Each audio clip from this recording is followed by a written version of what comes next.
आदिवासी समाज તમારા કલેક્ટર છે જેને રાત કરી છે આદિવાસી પ્રત્યે કોંગ્રેસનો દાવો છે મારા નામ જે કહ્યું કે અસલમબાબુ કહેતો હતો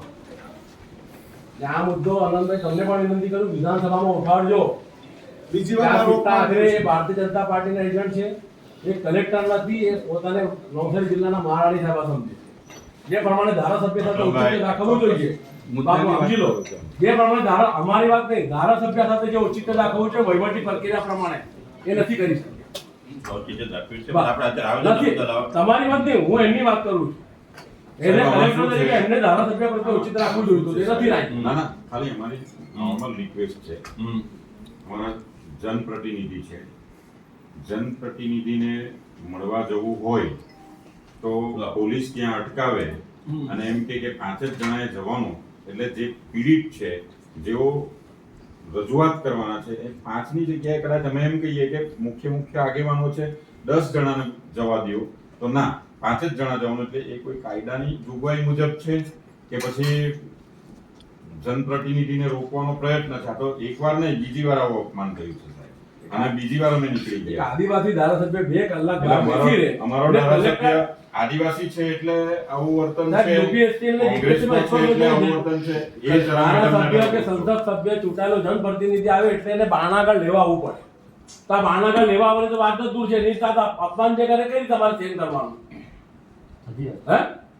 આ એનો નહીં આખી કોંગ્રેસ પાર્ટીનો અપમાન છે ચૂંટાયેલા તમામ જનપ્રતિનિધિનો અપમાન આખા બંધારણનો અપમાન છે સભાનું અપમાન છે આ વહીવટી પર યુપીએસસી કે જીપીએસસીમાં સ્પષ્ટપણે દર્શાવેલો કે કોઈ પણ ધારાસભ્ય કે સાંસદ આવે તો કલેક્ટર ક્લાસ 1 કે ક્લાસ 2 અધિકારી ખુરશી પરથી ઉભા થઈને એને ઔચિત્ય દાખવવું જોઈએ કે આવો ભાઈ એને બિહાડવું જોઈએ તો એ તો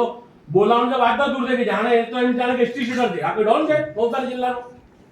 આ માણસ એવી રીતે વ્યવહાર કરે લાખો લોકો ચાહે સાહેબ ખાણ ખનીજના ચોર આવીને બિંદાસ મળતા હતા અને જે સારા લોકો હતા બિચારા બહાર બી આવી રીતે બેઠા થોડી ચાલે આવી રીતે આપણે તો સાહેબ એક જ છે આપણે તો કોઈ એવું મળે નહીં કે કોઈ કલેક્ટર કચેરીમાં કોઈ હંગામો કર્યો કોઈ મગજમારી કરી હોય કોઈ અધિકારીનું માન સન્માન નહીં જાળવ્યું હોય બીજી વાર એવું થયું ને પોલીસના એમ જ કહે કે 5 એટલે 5 જ એટલે કોઈ કાયદા ને બીજું અમે વિધાનસભામાં કાયદા મિનિસ્ટરને મળવાના છે ગૃહમંત્રીને પણ મળવાના છે મુખ્યમંત્રીને બી મળીશું કે બીજી વાર આ જ કચેરી પર અમારું અપમાન થયું છે અમે શું લઈને આવ્યા છે આવેદન પત્ર અમે કઈ એફઆઈઆર લઈને નોટિસ લઈને નથી આવ્યા અમારી એક જ માંગણી છે નવસારી જિલ્લામાં 7 નંબરના ફોર્મમાં જેટલાય વાંધા અરજી જેના માટે અરજી કરી એનું અમને આખું લિસ્ટ આખા નવસારી જિલ્લાનું આપો બીજું કે 7 નંબરનું ફોર્મ કયા અધિકારી દ્વારા સ્વીકારવામાં આવ્યું છે એનું પણ અમને લિસ્ટ આપો આ તમારે અમને લિસ્ટ આપવાનું છે સાહેબ અને અમને તમારા પર વિશ્વાસ છે કે તમે અમને બધાને ઓફિસમાં બોલાવ્યા અંદર બેસાડ્યા અને કલેક્ટરશ્રીનો બી આભાર છે કે આદિવાસી ધારાસભ્યનું અપમાન કર્યું કોઈ વાંધો નહીં કલેક્ટરશ્રીને બી ખૂબ ખૂબ આભાર અમે આ મુદ્દો વિધાનસભામાં ઉચકશું નામ સાથે ઉચકશું જે પોલીસે અટકાવે એના બી નામ સાથે મુદ્દો અમે ઉચકશું સાહેબ ચાલો આવેદન પત્ર આપો ધારાસભ્ય માટે બધાને આપના કલેક્ટર નથી માં એટલે એક તમે ગુલામ આપના કલેક્ટરને તો નથી આપણે છે માટે કે 5 વ્યક્તિને એટલે કીધું કે સારી રીતે રજૂઆત થઈ શકે સાહેબ આમાં કઈ વ્યવસ્થા ખોડવાઈ ચાલો તમારા કરતા મોટી ઓફિસ તો એમની છે આ